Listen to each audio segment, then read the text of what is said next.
ziua, sănătate din Banat, șunca de Banat care am tot pus-o pe grup.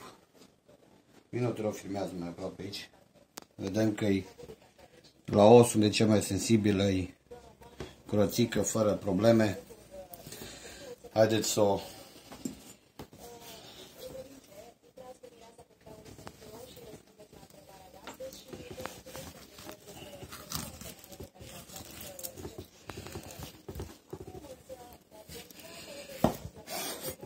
prima începută pe anul ăsta.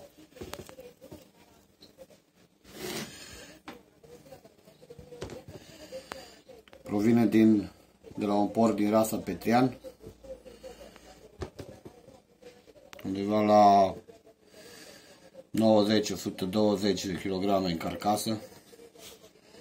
Așa arată. Procesul a început undeva prin 17 decembrie, am tăiat porcii.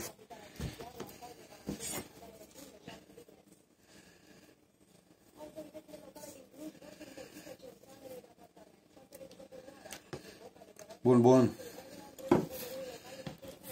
În Banat la noi acasă.